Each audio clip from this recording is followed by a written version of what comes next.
Olá, pessoal, tudo bem?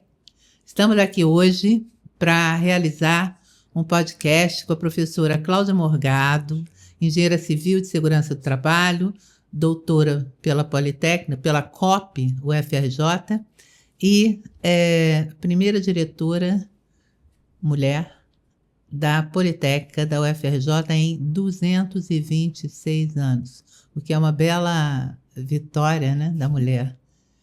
Enfim, viemos aqui hoje falar sobre educação. A Cláudia também, conselheira no Clube de Engenharia, conselheira no CREA-RJ e coordenadora da Comissão de Educação e Exercício Profissional do CREA-RJ. Vamos lá, Claudinha. Olá, bom dia para todos. Obrigada, Yara, pelo convite da ABEA. É um prazer estar aqui, a gente conversar sobre educação, de engenharia, né? Obviamente. Né? Então... Pode começar a falar. O que você entende da educação da engenharia hoje? Como é que você acha que a gente está em termos de avanço na engenharia, do número de engenheiros, da procura pelo curso de engenharia, de conteúdo, enfim. Dê uma aula para nós. O que a gente percebe é um movimento de anos, isso é mundial, em diversas universidades, nos cursos de engenharia. Aqui, vamos dizer que o marco disso é a resolução do CNE, das diretrizes curriculares, as novas diretrizes, não tão novas, 2019, né, que foi aprovado, onde eu acho que o principal antes o curso era muito centrado no docente. E hoje o centro do ensino, da aprendizagem, é o aluno. Então, olhar para esse aluno, né, a gente nem chama mais de aluno, porque aluno significa sem luz, né? Porque era o lente, que era o iluminado, né? Que era aquela visão antiga dos catedráticos. Né? Então, hoje, a gente olha e fala mais de estudante. Né? Ele é um estudante, né? E os docentes interagem nesse ambiente de aprendizagem. Né? Então, a gente hoje vive num mundo muito mais interligado. Esses alunos chegam já sabendo muito de programação, sabendo mexer em diversas ferramentas, agora então com a inteligência artificial, e os docentes sempre se capacitam bastante nisso. Só que o ambiente, eu acho que os grandes desafios da educação em engenharia, das escolas de engenharia, é que a infraestrutura tem que ser diferente. Então, geralmente, o curso de engenharia tem dezenas de alunos por turma. A tendência é isso a diminuir, né? Você pode ter mais turmas, mas a sala de aula ser mais com aplicação de metodologias ativas, então o arranjo das mesas e cadeiras poder ser mais flexível, utilizando diversos quadros interativos, onde os alunos chegam já com um V0, né, com conhecimento, uma matéria, um item, né, um tópico já daquele dia, e eles trabalham sobre a orientação desse professor. Essa é uma mudança talvez a mais difícil, ela não consegue se fazer da noite para o dia. Isso historicamente, né, a gente vê nas universidades que avançaram muito, os docentes mais jovens já entram para a instituição absorvendo esses conhecimentos. Né? A gente na Politécnica tem um edital com recursos de petróleo que a gente viabilizou, que se chama Inova Disciplina, onde a gente concede até bolsa para o professor dentro de alguns marcos do projeto, e também uma taxa de bancada para ele comprar licenças, softwares, equipamentos, tudo que ele precisa para melhorar a sala de aula. O ensino. É o próprio professor? O próprio professor, ele submete o projeto num edital e a gente prevê os recursos definidos no planejamento, e ele no final, na última etapa do período, né, ele tem que publicar um artigo sobre isso. Né? Então, isso faz uma dinâmica, e foi inspirado inclusive no edital da CAPES Fulbright, que a gente na Politécnica é responsável pelo curso de Engenharia Ambiental, dentro desse programa que foi feito também para modernização do curso de Engenharia, e eu... vamos dizer assim, me inspirei nele para atender os outros 12 cursos. Né? Nós temos 13 cursos de engenharia, então a gente provê isso. Então é algo contínuo, né? Esse edital vai ocorrer tem recursos previstos para ocorrer simultaneamente. A Pró-Reitoria de Graduação da FRJ também tem um setor que ajuda a montar alguns mecanismos para ir aos poucos, né, melhorando, né? O professor mais antigo fica às vezes mais difícil, apesar de que a gente tem professores bastante arrojados, né? A gente sentiu isso na pandemia. Eu tive professores colaboradores com 80 anos que aprenderam as ferramentas para dar aula remota, né? Aqueles 2 anos de 2020 e 2021 que nós não tivemos nenhuma descontinuidade, né? A escola não parou em momento nenhum, né? Teve um atraso em 2020 por conta também da regulamentação da universidade, mas todo mundo pôde, né? E a gente também proviu, teve como prever computadores, empréstimos de computadores e plano de dados para os alunos de hipossuficiência econômica para eles terem igualdade de condições, né? Então, acho que o grande desafio é essa infraestrutura, porque eu preciso de mais espaço. E para replicar, numa sala que cabia, às vezes, num anfiteatro antigo de 120 lugares, hoje cabe no máximo 50 com um design mais moderno, né? Então, isso vai obrigar a quase duplicar as áreas das escolas de engenharia. Outro elemento é que o orçamento, né, da escola de engenharia ele é historicamente muito baixo, porque é um curso que, quando eu fiz 40 anos atrás o curso de engenharia, era quadro de negro, né? Nem ventilador no teto tinha na Ilha do Fundão, né? Era outro clima também, mas de qualquer maneira a gente não tinha esse conforto para comparar. Os ônibus não tinham ar-condicionado, a casa das pessoas também não tinha. Hoje você precisa de um ambiente climatizado, vai ter computador, tem computador em sala de aula, tem data show, então tudo isso para manter essa infraestrutura é muito caro.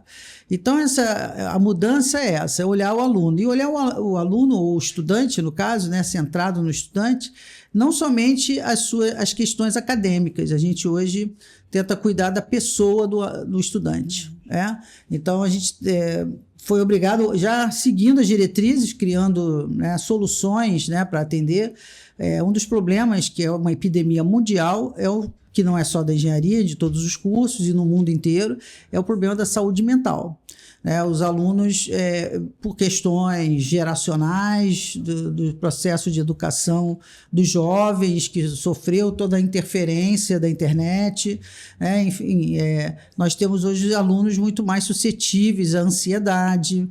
Alguns apresentam um quadro de desânimo, que às vezes chega a uma depressão, e até casos muito mais sérios, até de suicídio, né? A gente teve casos desses na escola, e isso acontece, quase todas as escolas relatam essa problemática. A gente criou um projeto, né, que se chama O CASA, que é o Centro de Acolhimento e Suporte Acadêmico. A gente está para inaugurar ele agora, até o final do ano, né? A infraestrutura já está acabada, mas a gente começou um piloto há 1 ano e meio atrás. E já em 3 semestres, né, a gente viu como diminuiu esse problema. Eu não recebo mais aqueles e-mails desesperados, dos alunos com dificuldade, né? Então, hoje a gente está investindo já na segunda etapa dos alunos neurodivergentes, que isso também cresceu muito, com TDAH, no espectro autista, e com laudo, né? A maioria vem com laudo, e a gente tem um certificado de, por exemplo, mais tempo de prova. Então, ele é tratado dentro da necessidade dele, porque às vezes são muito inteligentes, mas eles precisam, de acordo da sua condição cognitiva, eles precisam de um pouco mais de tempo do que normalmente um aluno não neurodivergente precisa. E a gente está promovendo, agora ampliamos o projeto com profissionais para também fazer esse laudo, né, uma análise psicológica, cognitiva, de maneira que o aluno da cota, o aluno da hipossuficiência, porque o SUS não faz esse laudo gratuitamente, também possa ser identificado e apoiado dentro desse setor. Então, isso mostra que a gente vem incluindo, né, funções que antes eram impensáveis no ensino superior, né? Mas se não fizer esses elementos, né, a gente faz o processo seletivo, a gente ingressa os melhores candidatos a ser estudante de engenharia daquele ano. Se a gente perde esses alunos, você provoca uma evasão ou o que é mais sério, né? Uma grande retenção. Né?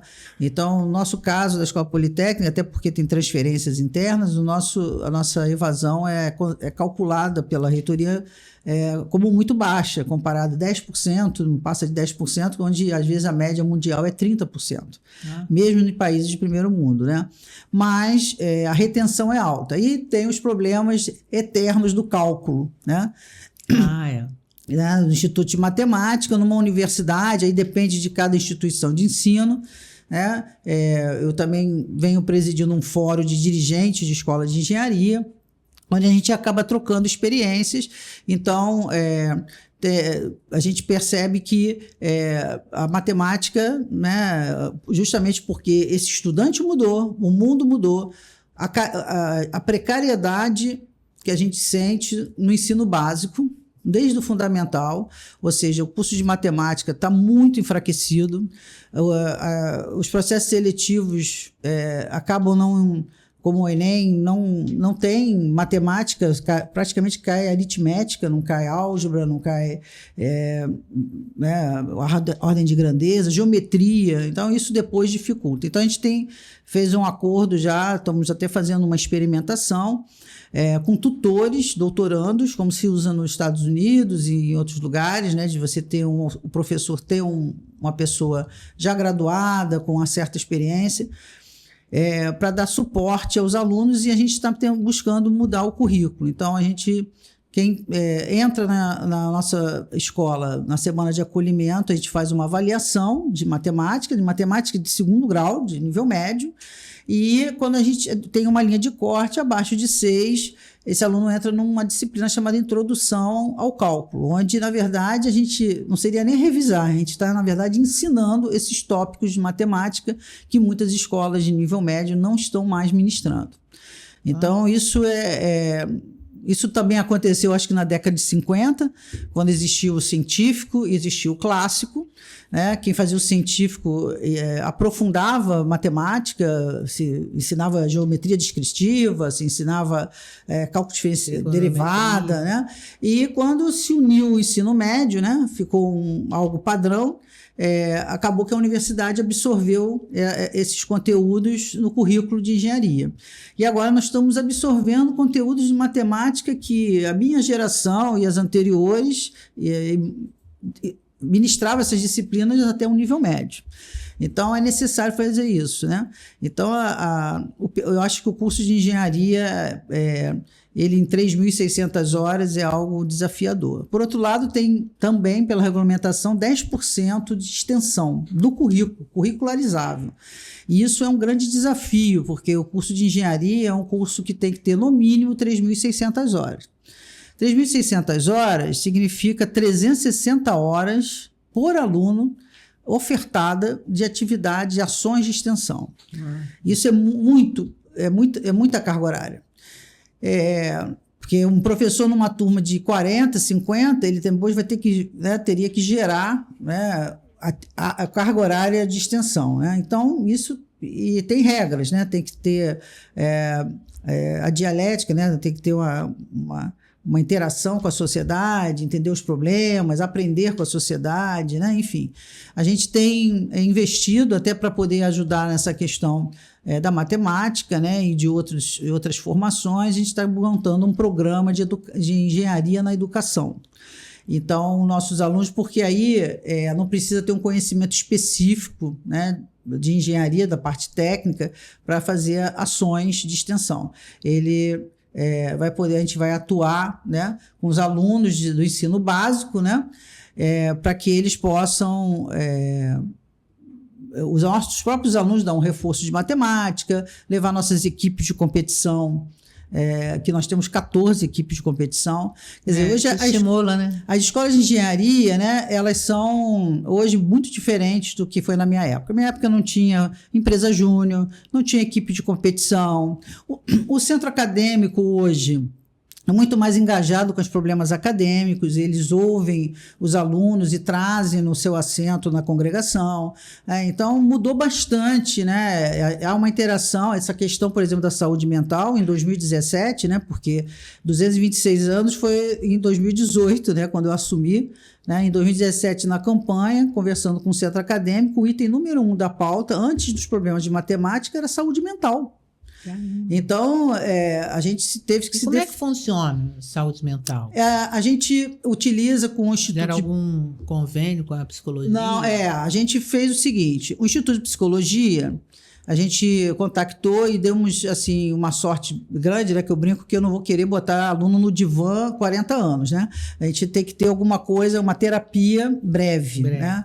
Então, nós contactamos a professora Ana Maria Cunha, Ana Cunha, né, que é Ana Cunha, que é até diretora do Instituto de Psicologia, né, agora está acabando o mandato, e ela utiliza uma metodologia que eu gosto muito, que é uma terapia breve, né, do sentido da vida do Viktor Frankl.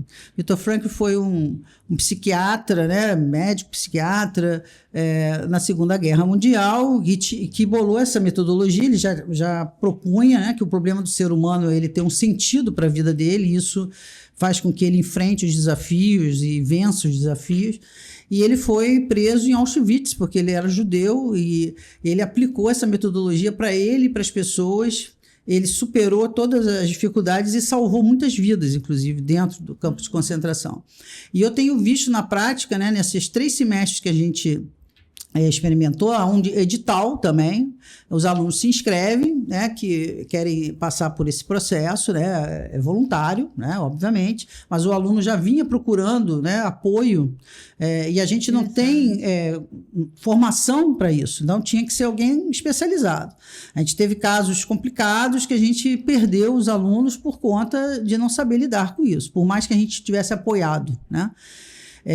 Então, o aluno se inscreve, essa equipe, né, do Instituto de Psicologia da FRJ, que nos apoia, que é um grupo de professores dessa metodologia, faz a entrevista com eles, né, tem bolsistas de doutorado, de mestrado, de graduação. Os alunos de graduação são acompanhados com tutores graduados, psicólogos com CRP, né, porque não é possível o estagiário fazer um atendimento, mas é também um campo também de desenvolvimento para eles, né, de estágio, né, ou desenvolvimento de pesquisa. Tem pesquisas envolvidas nisso. E nessa entrevista se vê casos que sejam um pouco mais graves, faz-se um atendimento individual. Casos que não são tão graves, eles entram numa equipe que não seja particular, numa equipe de 15 alunos. Né? Tem 2 salas para que cabem dos 15 alunos, então simultaneamente pode ocorrer, e tem 3 consultóriozinhos individuais. Né? Tem mais uma área grande, a gente tem treinamento de yoga para acabar com a... Enfim, é um investimento bastante interessante, né, para os alunos e tanto do Instituto de Psicologia, que fazem pesquisa e aprendem, né, tem dados, né, para analisar, e os resultados que são apresentados são muito bons. Então, eu não tenho mais aqueles e-mails desesperadores que eu recebia com certa frequência, né, na direção. Hoje, a gente percebe que acalmou. Nós estamos abrindo vagas até para o Centro de Ciências Matemáticas e Natureza para completar, porque a gente ficou com uma capacidade instalada boa que deu conta desse problema. Então, você vê que são 10 semanas de terapia breve, tem temas, cada dia tem um tema, e ele vai elevando o aluno a perceber que ele está num momento de grande oportunidade na vida dele, né, que ao concluir o curso de engenharia ele vai poder fazer uma grande mobilidade pessoal, né, não só econômica, como social e também uma independência, né, muito grande, e esse foco tem sido atingido. Né? Então, a gente fica muito feliz, eu acredito que próximas direções da escola vão manter, porque o resultado é muito bom. Eles também estão investindo nos professores, tem uns workshops já marcados, inclusive em convênio com o Instituto Piaget de Viseu, que também tem uma forte atuação em pesquisa nessa metodologia do Viktor Frankl, né? E eles vão atuar com os professores para eles, professores, aprenderem a identificar os problemas em sala de aula, né? E se eu tiver uma incorrência, o que fazer? né? Essa humanização é muito interessante, é muito importante. Muito importante. Sem essa humanização com a juventude, a gente não avança. Entendeu? O próprio relatório do Ciências Sem Fronteiras, que levou para o exterior muitos alunos de graduação, né, foram expostos a grandes universidades, né, ele indica isso, que o aluno de pós-graduação brasileiro ele é bem mais maduro, mas nosso aluno de graduação não é tanto. Uma questão de cultural, né? Sair de casa, viver sozinho em outro país, né? Então teve muito mais problema no nível de graduação do que já tradicionalmente em pós-graduação.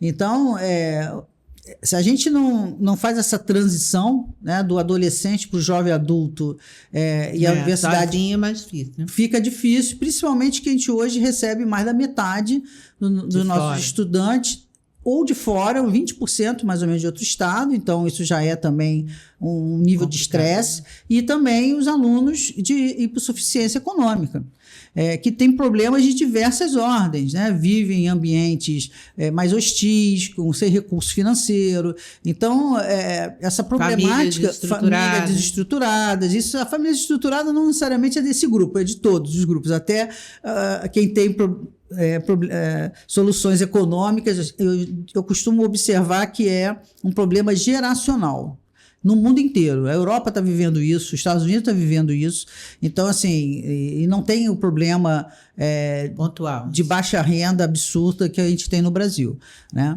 E a questão aí, sempre quando falam se os alunos estão interessados em engenharia, recentemente saiu um artigo até de uma pessoa do grupo da Engenharia e Democracia, muito bom, falando sobre o problema da desnacionalização da engenharia brasileira, né?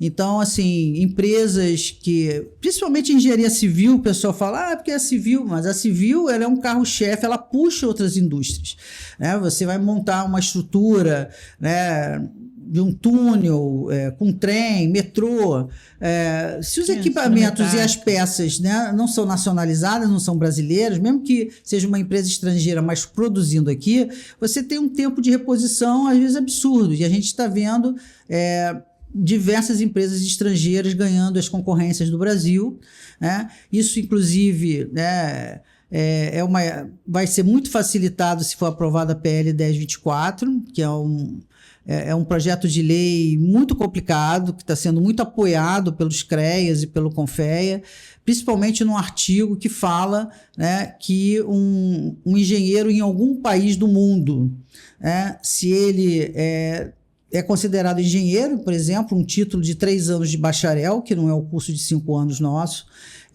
está lá o título de engenheiro, ele vai dar uma atribuição no CREA sem passar pela revalidação de diploma. Eu acho isso muito temerário. O CREA não é só fiscalizador, né?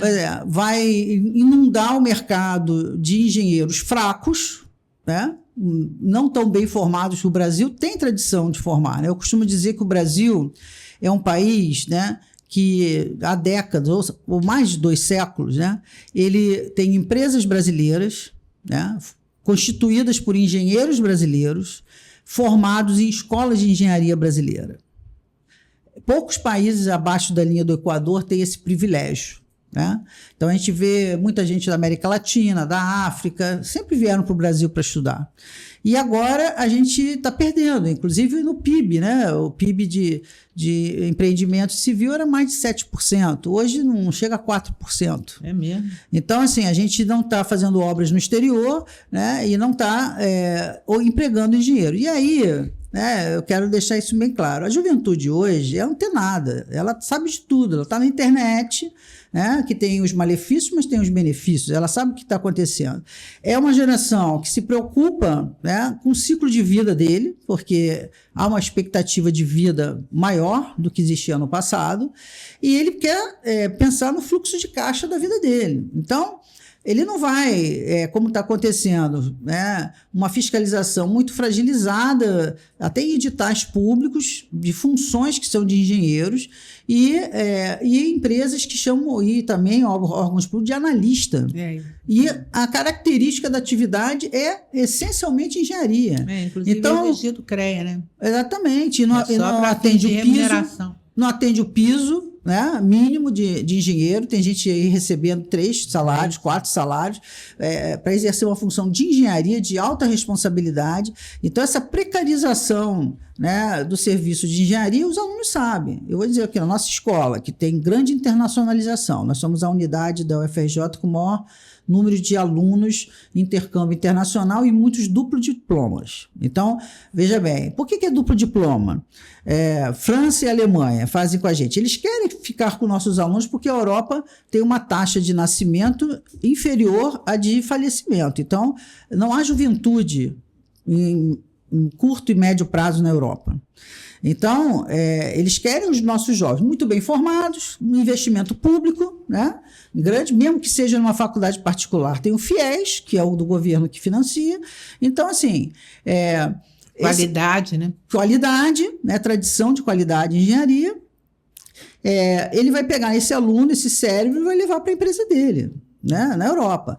E depois ele presta serviço ou não, vai ficar na matriz, enfim, né? Então, assim...